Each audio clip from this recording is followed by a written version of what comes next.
Okay, so let's go ahead and talk about neurally inspired models of information processing. So before we get into that, let's kind of start with what we know so far. So we know that cognitive science uses a focus on function and location, what we call the localization of function. So this is associating correlations between different brain regions and different functions, kind of creating a functional map of the brain. So this has been aided by neuroimaging techniques, MRI, fMRI, PET scan, CT scan, studies of brain damaged patients, as well as like more local and higher functional resolution imaging techniques such as microelectrodes and other single cell recording techniques. So this leads us to the next question of how do these areas carry out their tasks? So that's the more underlying question or driving force behind developing these neural networks, is trying to establish that kind of how. So connectivity is the most fundamental feature of the brain. We know that patterns of activations across different populations of neurons give rise to different cognitive phenomena, such as perception, memory, sensory motor control, or high-level cognition. So new strategy then becomes using information processing techniques to then construct models that approximate these populations of neurons. And so then that leads us into neural networks. So modeling neurons, we have this right here. On the right, a neuron, presynaptic and postsynaptic neuron. So as we know, neurons contain a cell body with a nucleus, axon, dendrites, and then most importantly, the synapse. So over there is a picture of a synapse. So you can honestly think of these as more of an input and output mechanism.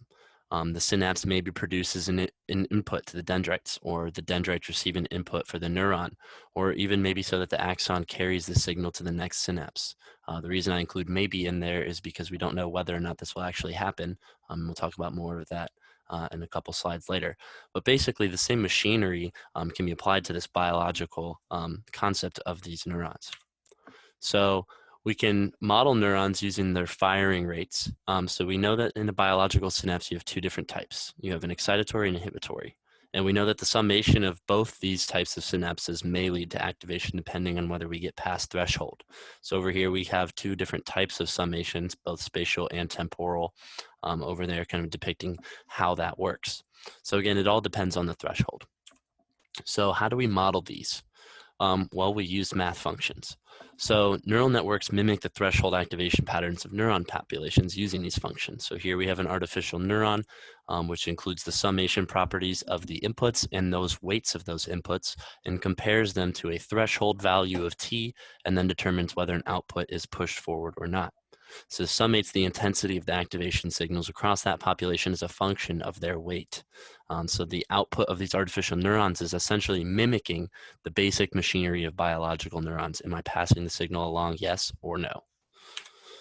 So we can further model these using these four activation functions. We have a linear, threshold linear, sigmoid, and binary. So on here you can see three of those four depicted. So the sigmoid is more representative of your typical neuron, in which case you have a ceiling effect, in which case you have a certain amount of activation that passes the threshold, and then any more activation beyond that point doesn't really push any more output because you've already established that it's sending the signal. You have a binary threshold, which operates like an on-off switch, and then you have your linear threshold, which is a little different than linear in the presence of this threshold. So once you reach that threshold, the progression of activation increases with intensity proportionately. So then the next goal is modeling the activation using these mapping and Boolean functions. So here we get into single layer networks where we use those mapping functions and binary Boolean functions to form and or not gates using weights and inputs. So here you can see, take a look at that and how that works. And then again, the purpose here is to chain together the individual network units into a single network. So then using this network, you can mimic the workings of a digital computer or say even the mind.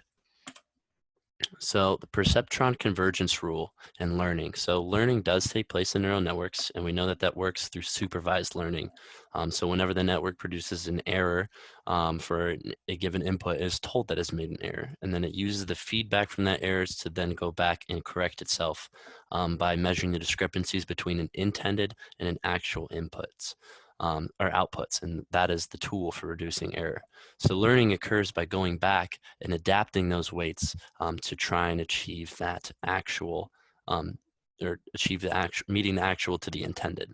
So then over time, the network will then learn to balance these weights and threshold limitations of these individual units to achieve a solution to a problem, in which case we call learning. Then again, this is all provided that these training inputs are linearly separable.